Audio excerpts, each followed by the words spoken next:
Hey, Successors, before we get into the show today, I'd like to tell you about my new book, Indulge Your Affirmative Motivation Within, 25 Motivations of Personal Development and Life Success. If you're struggling to stay motivated or just need a little boost, check out the ways that I've stayed motivated over the last few years. Go ahead and go over to Amazon.com and grab yourself a copy. That's Indulge Your Affirmative Motivation Within, 25 Motivations of Personal Development and Life Success. Get it now. On with the show. Success. Media. Network. Network. Network, network, network, network, network, network, network.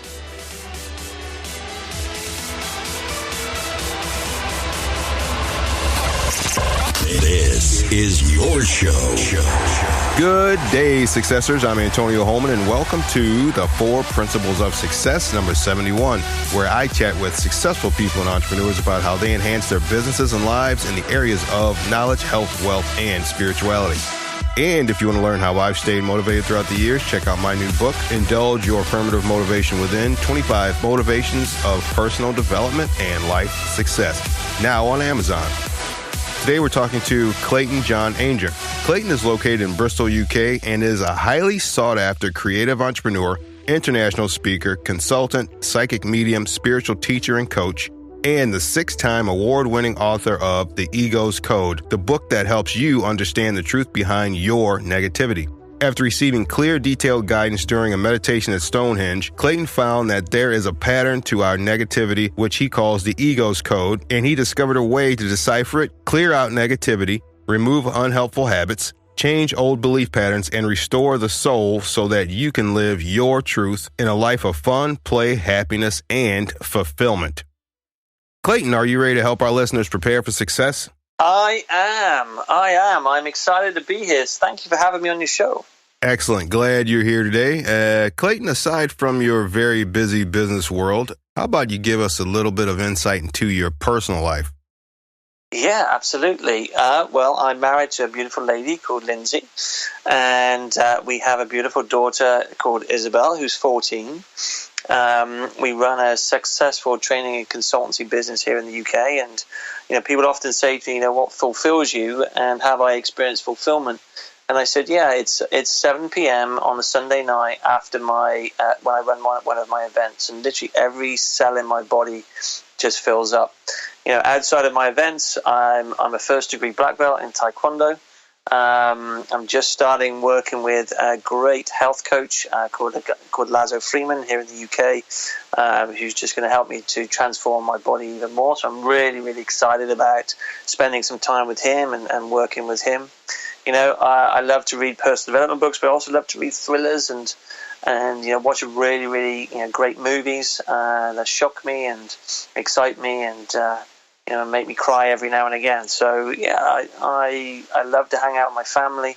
I love spending time with my daughter. We regularly go around Europe and to theme parks where there's different roller coasters, and we've done all the roller coasters in the UK, so we're now going around Europe. Now you may also be able to hear my dog downstairs. I have a little West Highland Terrier called Algis, and Algis is a shamanic rune that means being true to yourself. And my goodness me, he is so true to himself.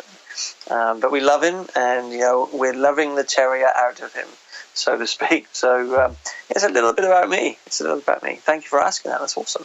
All right, Clayton. So let's kind of start from the beginning. When did you realize you had such a clairvoyant, in-tune connection and understanding with the universe around you? Tell us about that moment.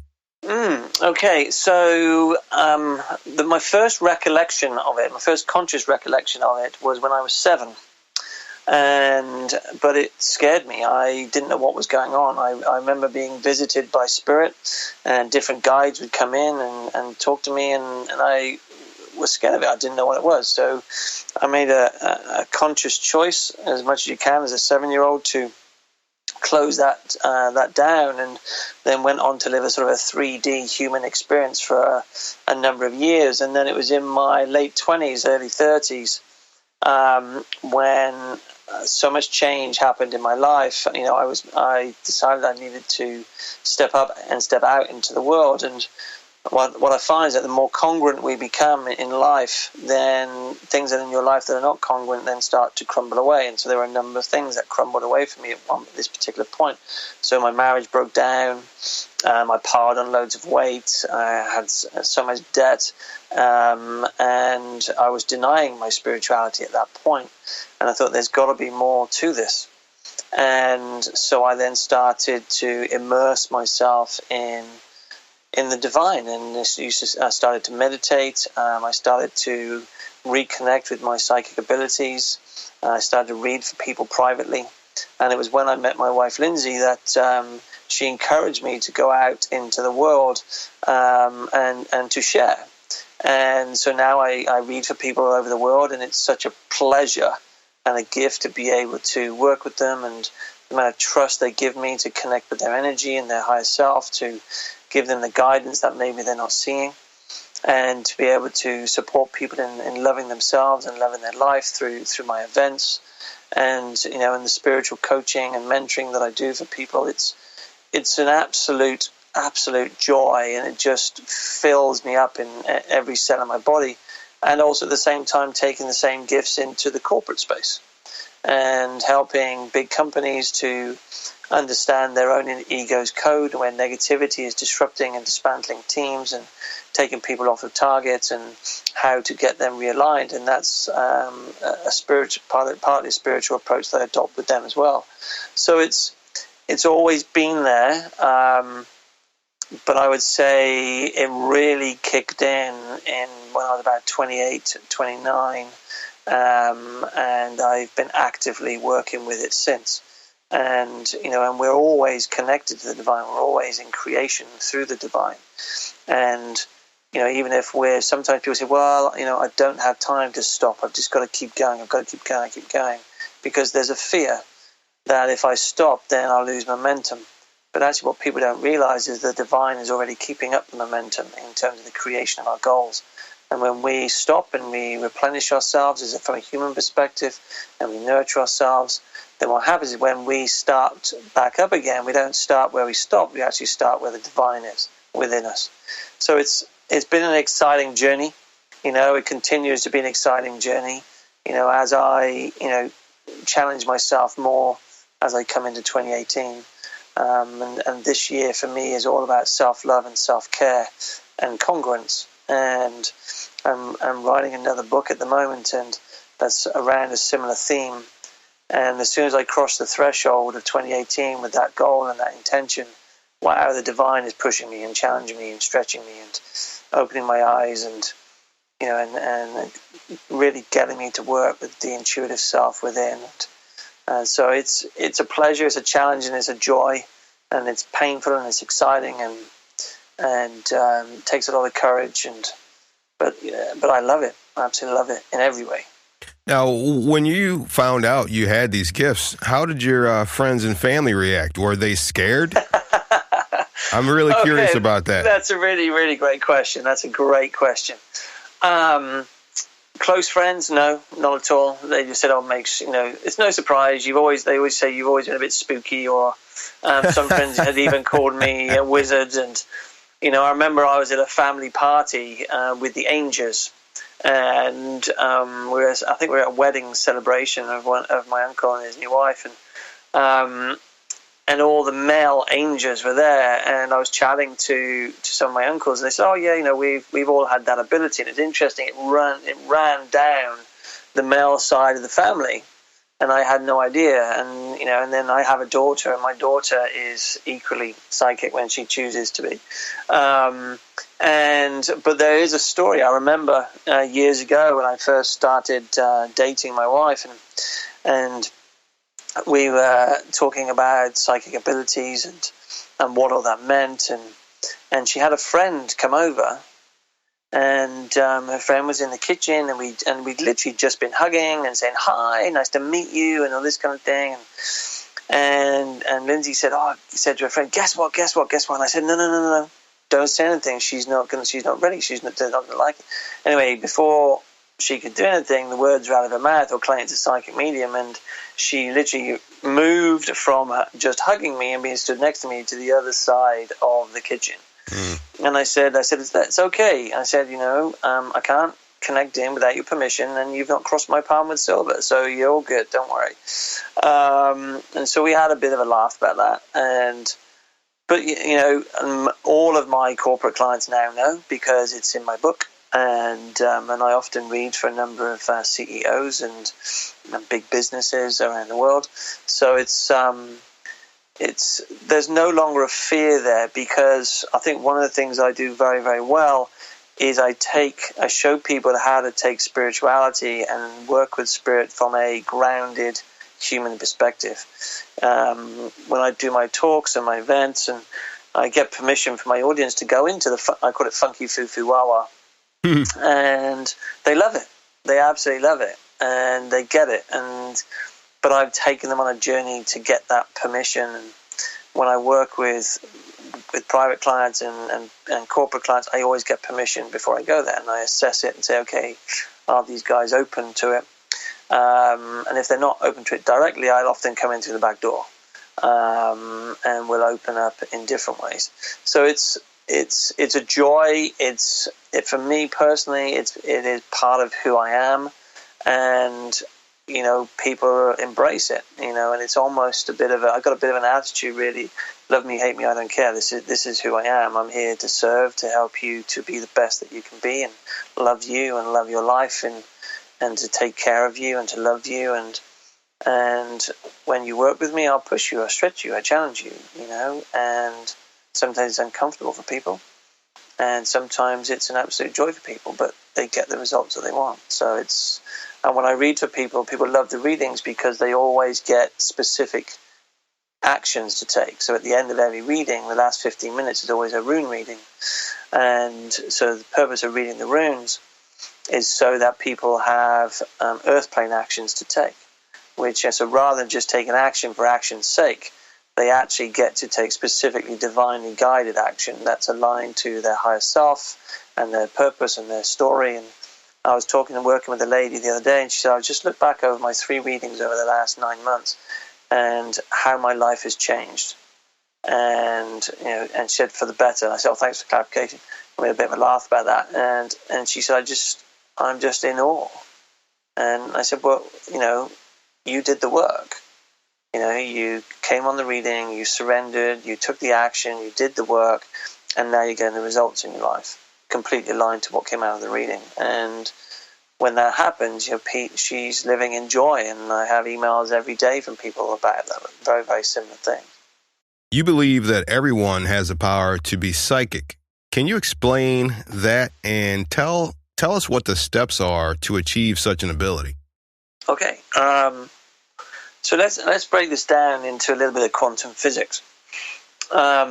If you, in fact, just physics really. If you look at yourself in the mirror and you see your physical self, and if you look beyond your physical self and through your skin to your muscles, and through your muscles to your organs, and through your organs to your cells, and through your cells to the atoms and the molecules, and once you go beyond that, there's just energy and electrons and energy. And quantum physics has proven that we are actually 99.999999999% to the power of 13 energy. And only the balance, which is a very, very small amount, is matter, which is the physical element of ourselves. So if we are pure energy, then we are always, we're always connected to the divine. But the challenge is that we give so much emphasis and so much power to the small fraction of who we are. And there's a real purpose to that. And that's what I talk about in my book, around the ego and the true purpose of ego. But how do you connect with it? It's awareness. And, so a lot of this is links in how you work with negativity, but I'll link it into how you work with spirit. And when we are connected to our divine intuition, so a lot of people say, well, my head rules my heart, or my heart rules my head, and it's not one or the other, it's both. Because the head works with the human element of us, and the heart works with the being element of us. And so the head and the heart is a partnership between the human self and the being self. And So when these two are actually in tandem and working together, there is no ego. There's just pure wholeness. And so we are then connected. And so when we are connected in such a beautiful way, we then need to be listening to ourselves and listening to our intuition. Because, what I say to people is this: when you're having a hard time, ask yourself the question, what is my truth in this situation? And when you ask yourself, what is your truth in this situation, you are connected to the divine self that's within you. And, that we are always getting feedback, and this is another way to do it, is to look at the feedback around us. So the reason I say this, and there's a story which I share, which was profound for me. There's a friend of mine called Diane Hunter, and she's an equestrian. And I was in Switzerland with her and my wife, and she said, do you want to come and play with some horses? And I'd never done it before. I thought, yeah, mate, that'd be amazing. And she stepped into this ring with horses she'd never, ever met, never worked with, and they started to dance for her. And then she invited me into the ring, and I had this bit of an attitude saying, oh, yeah, I'm going to be able to do this. And the horses ran away. They moved away. And horses, they don't have any ego. They're pure divine beings. And they read energy, and they feel energy. And that's what the divine is. That's what we are as psychic beings. We read energy. We've got to trust the energy that we're feeling, but we've been conditioned to not. And so my friend said to me, what are you fearing? I said, I'm not afraid of anything, certainly in this particular situation. And she said, no, just close your eyes and go inward. And I went inward. I wasn't feeling fear. I was feeling guilt because 18 months previously, my daughter had fallen off a horse and got trapped underneath the horse and broken her leg. And I couldn't get to her fast enough, and I wasn't aware I was still carrying it. And so we're always receiving feedback. And so this was feedback. The fact that the horse moved away from me was feedback. And so we're always getting feedback from the divine. We're always getting guidance from the divine. But if we're not aware, and the number one thing is awareness, pay attention to what's going on in your life. If there are patterns showing up, this is a communication from you to you. It's a communication from spirit to you. And if it's something, I have a rule of thumb that if something shows up twice, I need to act on it. If it's shown up 3 times, then I'm not paying attention to it. If it shows up 4 times, then I'm probably about to get a 2x4 across the forehead. And so it's really important that we trust ourselves, we trust our intuition, we raise awareness to, if you wake up in the morning at the same time every morning, sometimes I wake up and my clock says 5:55. Or I'm driving down the road and I see the same truck over and over again. Or the same piece of music that comes on with the same lyric at the same time. So I'm always paying attention, or sometimes my wife will come to me and say, I think I've got a message for you from your guides because this is certainly not for me. If I'm not paying attention, they'll go and speak to her. So the number one thing is awareness. Pay attention. Pay attention to you, what's going on within you. Pay attention to what's going on out of you. Take care of your energy. And meditate. Meditation is an awesome way to stay regularly connected to the divine, and you can never have a bad meditation. The divine loves that you're actually taking the time to pick up the phone and make a call, rather than getting caught up in the human element of life and live in a third dimension existence. The things you said are extremely powerful to me and extremely correct, because years ago, I actually made a direct effort to start to pay attention to the things that happen around me. And it's not something that everybody can just wake up and do. You actually have to try to learn to start to pay attention. I know that sounded crazy, but you're absolutely correct. And I got to say, I'm living proof that it is absolutely true and it works. And I'm glad that it's something that I learned from someone else who learned from someone much older than them. They said that you have to learn to pay attention to the things that happen around you, and everything else will start to make sense. So I really love that answer you gave. Thank you. There's patterns to everything. I'm someone who doesn't believe in coincidences as opposed to consequences, coincidences. And I have a truth system that everything happens for a reason. And as I grow in my work, if things start to crumble around me, I don't try to fix them. I learned that many years ago. Just say, okay, so that's either going to rise with me or it's not. Those people are either going to walk with me or they're not. And it's and I invite people on the journey with me, and some people will come and stay the test of time, and others don't. I've got friends who are with me for a season, a reason, or a lifetime, and and I value them and I love them, and they kick my butt when my head disappears where the sun doesn't shine. Excuse my phraseology, but we need people around us to call us out on different things, because we're also having a human experience, and we don't always get it right. So kindness is very important on this journey, and kindness towards ourselves and kindness towards others. And if things don't go right, then what we don't do is don't pick up a baseball bat and beat ourselves over the head with it. My wife talks about, at least I give her credit for it, a common sense corner. And on my last event, in Canada, we had a common sense corner. Rather than giving yourself a hard time, go and sit in the common sense corner, have a sensible chat with yourself about what is going on for you right now, rather than getting caught up in the drama, or rather than getting caught up in the chaos or the negativity of it, because that's energy that we need for creation. And so then the extension of my work is how we actually use that energy to create the things in life that we want to create.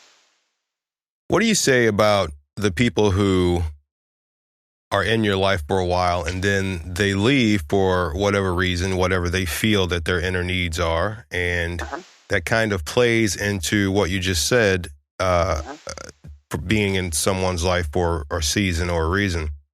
What happens, or what does it mean really when that person, well, one, you always feel connected to that person while they're gone and while they're with you, and then that person starts to really want to be back in your life for the same reasons you feel that, you want them as well. What does that mean? What does that say? So I can give you a real life example of mine.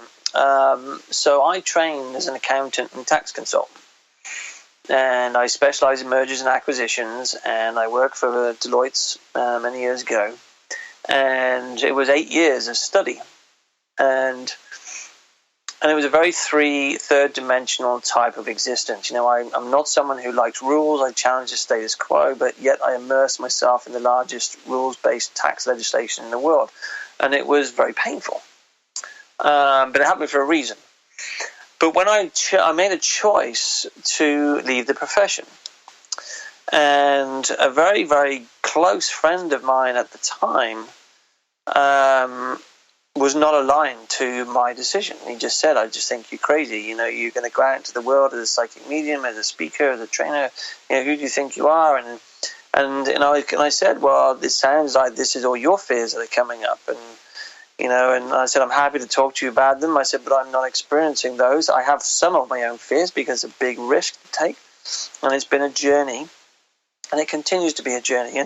But rather than burn the bridge and sort of put out the fire or the energy within that relationship, I talk about a pilot light. So I just turned the flame of energy down on that relationship. I just took energy out of the relationship. I turned the big flame down, because we were very close, just down to a little pilot light. And because if we burn bridges or we snuff people out, people are on their own journey, and people come into our life. And he was in my life for 20 years. And we were very close, and then so when this happened, I just said, look, there's something going on. We're clearly not aligned. And I said, I just said to him, I think I've had a conversation with my daughter tonight about something similar. I said, the people I want to spend my time with don't treat me that way. I said, I don't mind you speaking up or challenging my thought process, but actually being a naysayer about my dreams. I said, I'm sorry. And I just took the energy out. And last year, so this is 25 years later, he approached me again. And because I kept the pilot light down, it didn't burn out the flame of the relationship, he came back to me and he said, I'm really sorry. I had no idea what I was saying at the time. He said, I was on my own journey at the time, and, I'd really love to reignite our relationship and explore, what happened, but also to share his story and my story, and so we started to do that. And and our journeys are very different. But I don't like to put out relationships. I know people come in for a reason. I remember I was on holiday many, many years ago, and I was having a really tough time with a relationship, and I sat down. It was in Greece. I sat down in this coffee shop and was just, probably licking my wounds, and this lady just showed up out of nowhere. And she just shared some words with me which changed my state of being in that moment and my state of mind in that moment, and then she disappeared.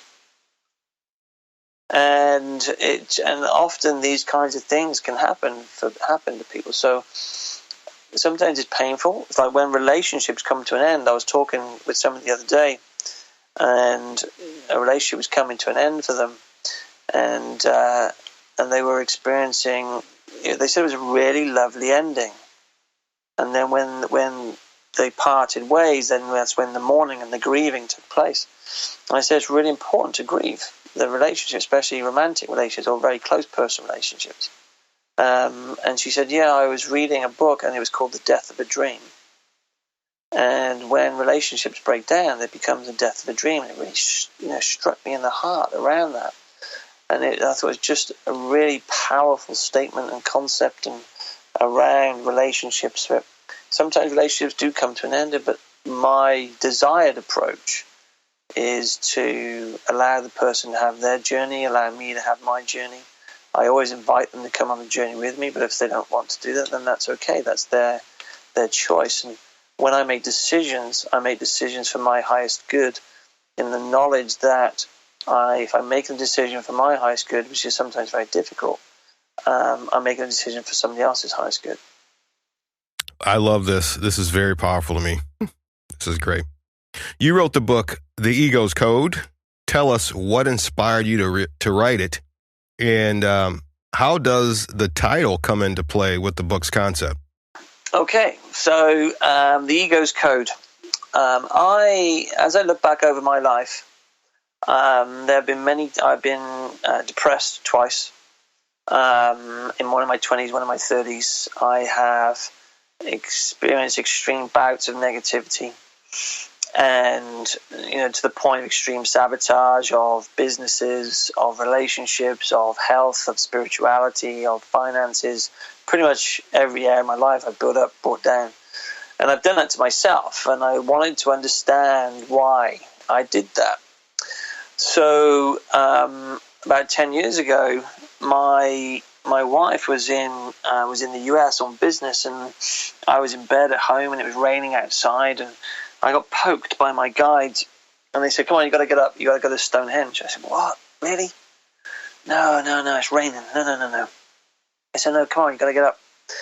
So I thought, okay, well, I was working with resistance at the time, so I went through the resistance, and I jumped in my car, I drove for an hour and a half to Stonehenge, and Stonehenge then was not like it is now, so if you go to Stonehenge now, there's this barrier that's all around it, you can't actually get to the stones.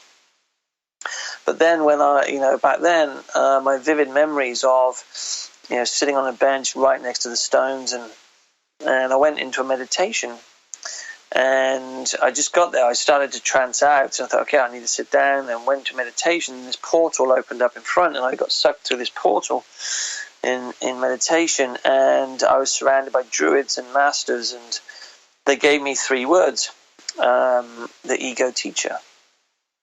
And then they started to talk about the true purpose of negativity and how to live an ego-free life. And I thought, okay, And then all of a sudden I was back in the here and the now. And for about the next 2 to 3 months, wherever I went, I started to get downloads of information. And so I just started to collect it. And it started to form like jigsaw pieces, and you put all these pieces together to form this picture. And what I realized is that through that journey and my own journey, because it started to unravel and make sense, is that wherever we have challenges, wherever we have hardships, wherever we have pain, wherever we have ruts in our life, then there's a pattern to it all. And that pattern is, I call the ego's code. And where that negativity is, it relates to traumas, and which creates tear in our soul. And part of our soul's journey is to heal the soul and rejuvenate the soul, which is what my events are about. And so that's where the name, the ego's code, comes from. So wherever there's a problem, a challenge, a hardship, a rut, a continuous problem that keeps coming up, there's a pattern, and that pattern is the ego's code. And so it can, because it's a code, it can be deciphered. And so through my book and through understanding my journey around negativity, I came up with a process to be able to help people to decipher their own ego's code, to understand the message and the meaning and the purpose behind their negativity. So rather than stuff it down, sweep it under the carpet, make it bad and wrong, it's actually an energy, and all energy can be transmuted into something that will serve you. And so spiritually, negativity is not negative. It's there as a force for good. But we have to engage with it. We have to work with it. And then as we engage with it and as we work with it, then it changes its structure. And it will actually transmute into something that will serve us and help us to create the things we want to create in our life. It's a very, very powerful energy. But we ignore it, which is the problem. And then when we ignore it, it comes back with teeth.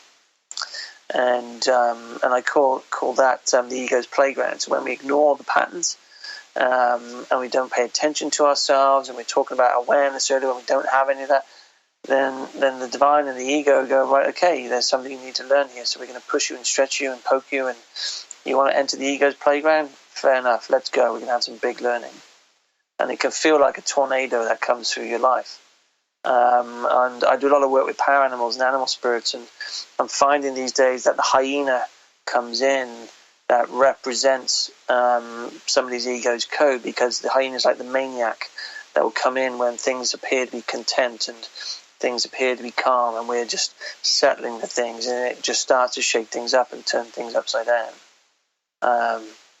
So that's where the book came from. That's the reason for the title. Over the years, I've personally learned that negative thoughts I have are just, it's just my mind's way of trying to protect me from harm or embarrassment. So I've learned to just ignore them for the most part. What are 3 key things that people can start to use today to get past being overwhelmed with negative thoughts that can hold them back from being successful? Yeah, that's very easy. I can give you a whole process to release that. So the first one is awareness.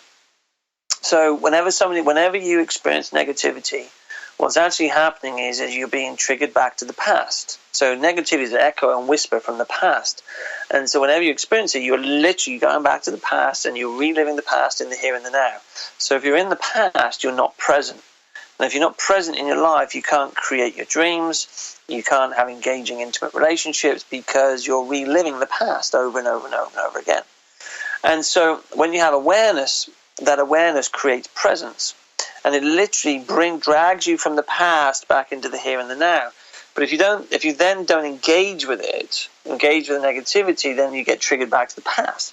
So step 1 is awareness. So awareness creates presence. Step 2 is then acknowledgement of it and engagement. So acknowledging that you're angry, acknowledging that you're sad, acknowledging that you're confused or frustrated, and it's not making it bad. It's just realize it's energy that you need for creation, and that needs to be expressed. And so many times men and women hold stuff in. They don't express what's really going on for them in their heart, because they want to please somebody, or they don't want to upset somebody, and that actually then creates toxicity within themselves. And so the expression, is very important. So what I say when I work with it, I do something called, from a psychotherapy perspective, I do 2 chair work. So I will put my fear or anger in a chair. I'll sit down with it and have a conversation with it. I say, look, fear, you've got, energy that I need. So tell me, what's going on? I need to be paying attention. And I literally have this ongoing dialogue between fear and myself. And I'm not sat in it, I'm sat with it. And we're having this dialogue about it around expression. And so awareness creates presence, then acknowledge and engage with it. And when you start to do that, you can then start to express gratitude. And then the third piece is act for your highest good. And when you act for your highest good, if someone doesn't like what you say, what you do, then that's their stuff. And and one of the challenges we have as human beings on this journey is we We don't want to upset people. We do things out of obligation because we think we should. And what we're doing there is lowering our energy and lowering our vibration. And when we lower our energy and lower our vibration, we're only compromising ourselves. And so when you make a decision for your highest good, you're automatically making a decision for somebody else's highest good. And you can invite them to come on the journey with you. You can invite them to come and play in your back garden, or come and, play with you in other ways. But if they don't want to, then you just leave them where they are and they'll come when they're ready. But I will throw in a fourth piece. And the fourth one is acceleration. And the way you accelerate all of this is through meditation. And I have developed a meditation that goes with my book, which is called The Ego's Code. And the Ego's Code meditation is all about understanding the negativity that's really engulfing you right now, understand the learning that comes from that, and then transmuting it so that you can heal the soul through that process. And the amount of emails and communications I've had from people when they've been in distress and stressful times in their life, and they said, the Ego's Code got me through it. And so it's a very, very powerful process. And, I know we said before we came on air that for the first 5 people that call in or enter a competition, whatever you're going to do, I will give 5 copies of my book, signed copies of my book, and 5 copies of the Ego's Code meditation with that. So people can get to experience it for themselves. If they don't want to enter, then they can get my book on Amazon.com. It's on Audible, it's an ebook, and the Ego's Code Meditations is on iTunes as well. So it's the reason I create these things is to help people and to accelerate the process, because my biggest learning along my journey is I didn't have to stay where I was for as long as I did, and I could have got to the end goal quicker, better, faster. We may have touched on this earlier, but you have a concept of higher self versus soul versus the ego. Please explain the difference between these three, how they can sabotage one another, and how they can work together synergistically. Okay, I'll link them all together in how I teach it. So every person who's listening to this podcast is on a soul's journey. And when you're on a soul's journey, you've got 2 or 3 core things that we need to learn. And the core learnings that we have to learn on our journey, maybe it's around self-love, or it's around wealth, or it's around worthiness, or, it's around, expression of the voice, whatever that thing is. It relates to a trauma that we've had in our past lives, or the dimensions that we work in. And so when we experience a trauma, it creates a tear in the soul. And part of the soul leaves and goes to a place in consciousness where it feels safe. So that tear or that hole that remains in the soul then gets filled with all the negativity associated with that trauma, and it gets sealed off. And so many people say to me when I work with them privately or on my events, and they say, Clayton, I always feel that something is missing. And that's because something is missing. Part of your soul is not with you. And so what then happens is this. At the point of incarnation, our higher self, which is our true self, which is omnipresent and is everywhere, and represents oneness and wholeness of who we are, that communicates through divine love and gratitude and kindness and the heart, it splits into 2.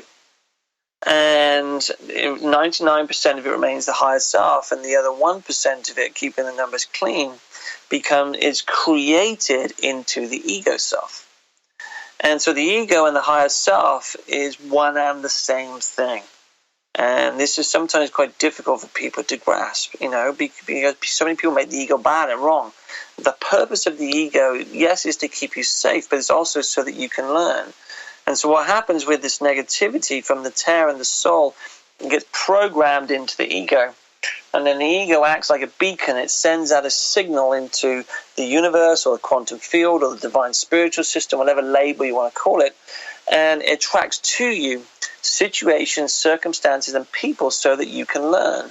And as you learn, what happens is you then clear out the void of the negativity so the peace of soul can return, so you can become whole. And then what happens is as you clear out, the ego shrinks and shrinks and shrinks. Because all the ego wants to do is get back home. It wants to reconnect with the higher self so it can become one again. And so my definition of the ego is all about expanding your greatness out. And so it's it's very important, as when people are going through life, they do not ignore their negativity. If they're ignoring the negativity, they're ignoring their traumas from the past. They're ignoring the lessons they need to learn, and so the patterns will repeat and repeat and repeat until they get that learning, until they get the chance to heal. And I say to people, you don't have to die to experience wholeness. We're all on a soul's journey, and I know, and from a place of truth, that we can all experience wholeness on the earth plane. We don't have to die and ascend and go to our next journey to be able to have to do that. As we all know, life's full of ups and downs. Nothing's ever perfect all the time. What was the time in your life throughout your journey when you felt most unsuccessful? Oh, boom. Good question. I felt most unsuccessful when my first marriage split up. I was in my late 20s, and literally everything around me collapsed. I left my job at Deloitte. My marriage broke up. I had an 18-month-old daughter, Isabel, and besides the pain that was in the marriage, the reason that one of the things that triggered me to leave was because I went into meditation, and my guide shared with me that if I stayed in the relationship, my daughter would never experience her father's love. So I left. So that broke down, and then I piled on so much weight. I think I piled on nearly about 108. How much did I pile on? I probably piled on about 14, 28, a good 3/4 stone in weight. So it's 14 pounds in stone.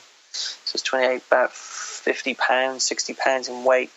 I pulled down businesses, and it was just everything was collapsing around me. And it was a year of despair, and year of, now in hindsight, change and growth. But I didn't. It was like the dark. People talk about the dark night of the soul, and that's what it felt like, And so it was a really, really tough time. I had so much debt that it was crazy. And now if I look back on that, it was a great time of learning and growth and ascension.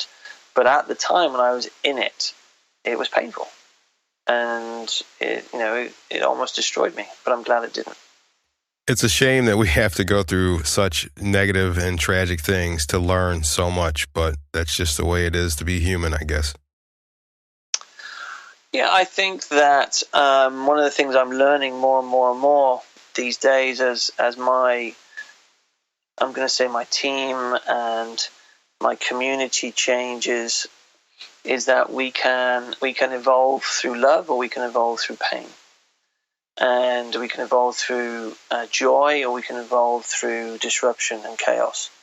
And both take courage to be able to surrender to that. But along the way, people are going to get hurt unless you hold an open heart and you operate from a place of truth. And and in those times, personally, when I go through challenging times, I never want to hurt anybody, but it's never my intention. But I'm also in my own human journey. And so, I choose to evolve through joy rather than chaos and disruption, but it doesn't always work that way. What was your most challenging client-related situation, and how did you resolve it? Okay, I think there's one this week, actually. So I've taken on a new coaching client, and there had been some side conversations about me, and they weren't appropriate, and they weren't congruent to this other person, and they also weren't truthful. And this person and I, we then had to sit down and talk it through, and both put our truth out on the table, and we called each other out on things that we weren't happy about, and because we were building a new coaching and mentoring relationship, we both knew we wanted to work together, but we needed to talk through some difficult stuff first. it was a challenge. We talked through it for about a good 30 minutes, before we actually came out the other side with an agreement which we would both choose to work together with. And then we went into a really great session, and it was full of love and compassion and challenge and stretching, and those things are often difficult. But also the other ones for most people, I say most people, that's very general, but is anything to do around money and cash. When corporate clients don't pay, or they're delayed, or something like that, then that can become challenging because we've got to pay our team, and then you get lots of excuses coming up from their end, and then we need to sit down and engage with them from a place of openness and honesty and truth and compassion, and find a resolution in that way, because all of our corporate clients, we love working with them. We have amazing relationships with them, but sometimes you have a few bumps in the road. But I've not really had any great big chasms for a long time, so I'm not putting that out to the universe. Thank you. Yeah. They can stay in the past. But I like to think that the people I'm working with, provided I keep an open heart and grounded and true, that they will have an open heart, be grounded and true, and they know what they can get from me, and I know what I expect from them, and vice versa. What do you feel was the one hardest thing for you to overcome in your business that you've since conquered? A willingness for my worth. I've always had a tough relationship with money and around deserving wealth. And I remember when I first started on this journey through in the corporate space, somebody said to me, we'll pay $250 an hour. I said, wow, that's amazing. But then I had really challenges receiving that. And then, so I noticed that, I recognized that, what was coming up for me. And then, so I spent some time cleaning that and releasing the energy around that.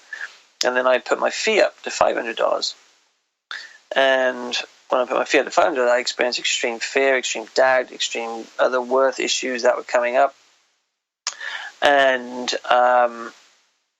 And then what happened is then I put my fee up to $750, and the same pain, same worth issues were coming up.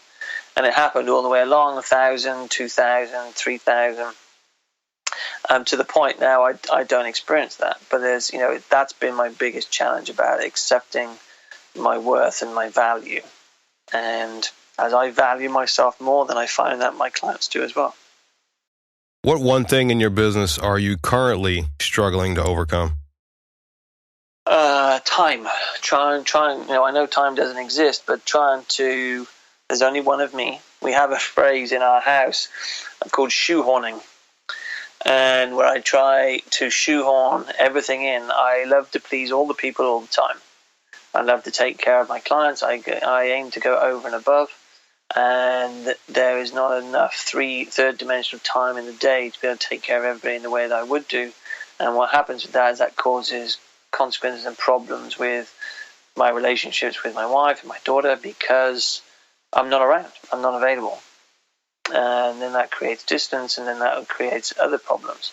So it's a tough one when you're growing a business and the business is growing quickly, and the team can't grow quick enough to be able to take care of people. So that would be the biggest one right now. What do you feel is your one biggest business triumph to date? My biggest triumph is the launch of my book. From a personal perspective, writing the Ego's Code, the success that it's had, engaging with publishers, seeing it, coming out into different countries around the world now, coming into this year. That's really exciting from a personal perspective. From a corporate perspective, seeing how we have grown from dealing with owner-managed businesses and now primarily just working with big blue-chip FTSE 500, Fortune 500 companies, and seeing the transformations that take place in those businesses, and we've done that, and our team has done that, and it's just breathtaking to be able to see your own accomplishments, come to fruition. What do you feel is your one biggest personal triumph today? I think my personal triumph is the writing of the Ego's Code, and the extension of that into my events, and seeing my events grow from 10 people to 50 people. We're looking at about 100, 150 people this year in each event, and experiencing the awe of the transformations that actually take place in that space. And as I said earlier, that is one of the spaces where I experience complete fulfillment. My events start on a Friday night at 7 p.m. They finish on a Sunday night at 7 p.m. It's 48 hours, and it's full on. I give everything, and at the end of those 48 hours, to see the transformations that have taken place, to see the changes that have taken place, to see the joy and the fulfillment, I just light up like a Christmas tree, and it's just glorious in every way, and I'm in awe that I was able to create that space with the divine so that people can step into the truth of who they are. Hang tight, successors. We'll return to our conversation with Clayton John Ainger, as well as quick success after a word from our sponsors. Are you a tense, tired, busy person who works day in and day out, who tends to lack the proper sleep and energy? Using modular supplements, health-related articles, recipes, life hacks, and more, Bellison can help. With quality as high as Bellison, you're buying from a company that cares about the environment and only uses premium vegan supplements. That's Bellison.com. Want to learn how to cook healthy, exercise, and meditate in just 30 minutes a day? Bellison.com. Want to feel healthy, energetic, and focused like me? Bellison.com. To receive a 10% discount at checkout. Whoa, hold on. Now receive even more health benefits with a 20% discount at checkout. Go to Bellison.com with the coupon code the4POS to get your 20% off now. Visit Bellison.com. That's BELISAN.com. Compassion and quality without compromise. Bellison.com.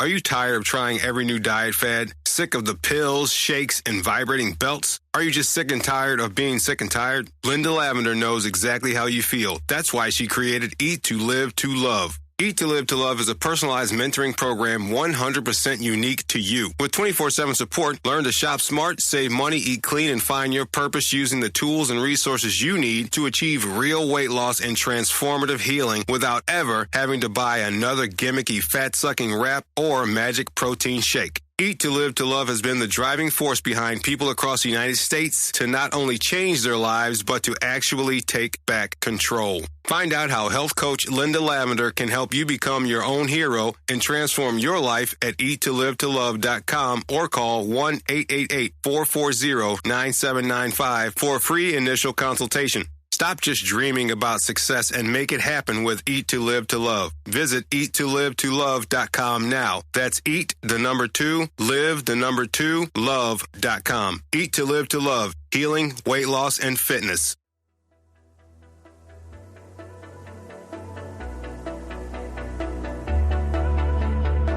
And we're back with author Clayton John Ainger. Now we get into the part of the show I like to call Quick Success, where you, Clayton, can inspire the successors to enhance their lives in the areas of knowledge, health, wealth, and spirituality. Clayton, what are you currently doing to enhance your knowledge? To enhance my knowledge, so one of the great things I'm doing at the moment is I'm listening to Rich Dad Poor Dad. And I'm engaging with it with a friend of mine, and every day I'm reading different books around different things. That's the one I'm reading at the moment.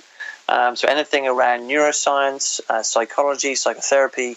My very good friend is a guy called Dr. Joe Dispenza. I love his new book, Becoming Supernatural, and so anything like that will enhance my knowledge and expertise is just superb.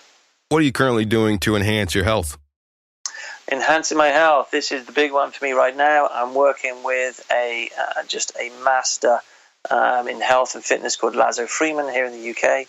A 6-month program to sort out my health from the inside out. We're doing blood tests to see where I am right now, see where we are halfway through, see where we are at the end.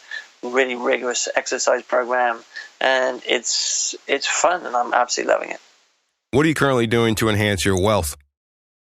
To enhance my wealth, I would link that back round to Rich Dad Poor Dad. I'm I'm clearing out things I thought were assets, which are actually really liabilities, and looking at where we can put new investments in.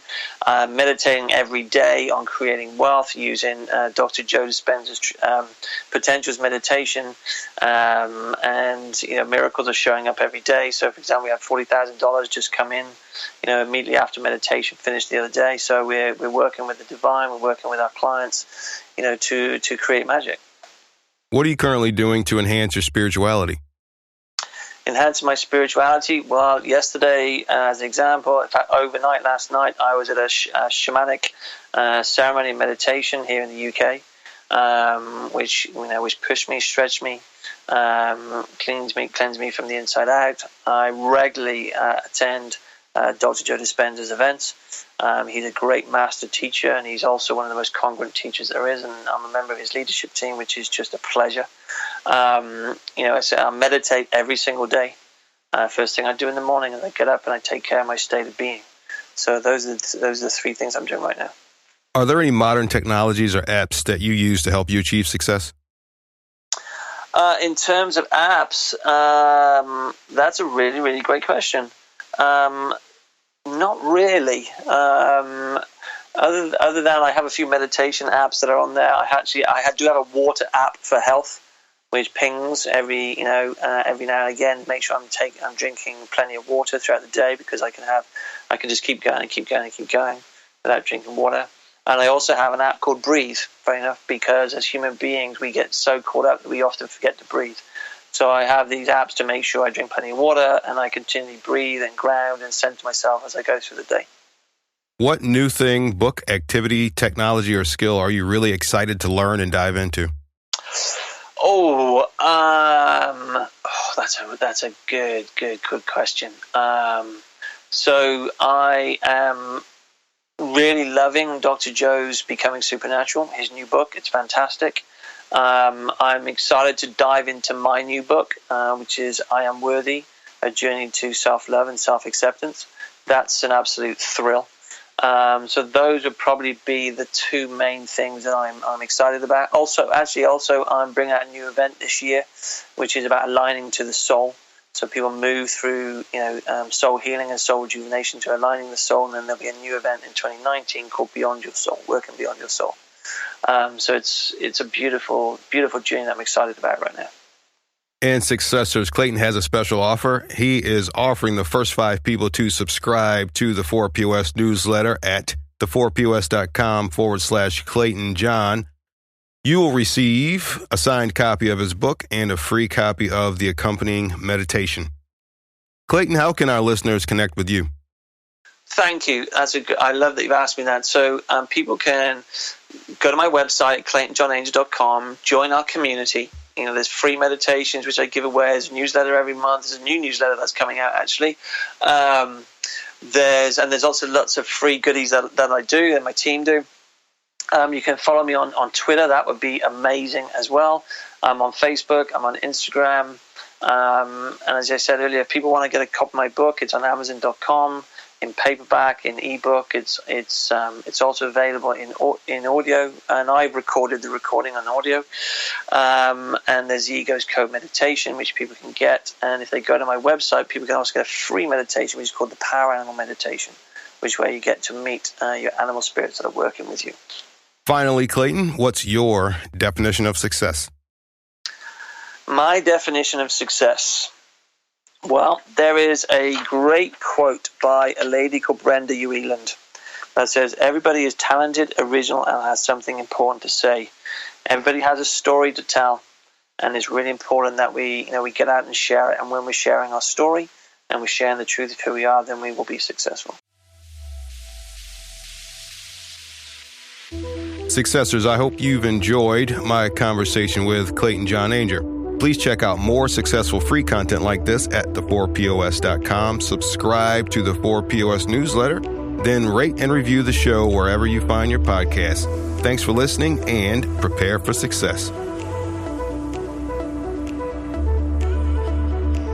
If If you want to do more, earn more, be more, and stay more motivated, visit Amazon.com right now for a copy of Indulge Your Affirmative Motivation Within, 25 Motivations of Personal Development and Life Success. Get it now at Amazon.com.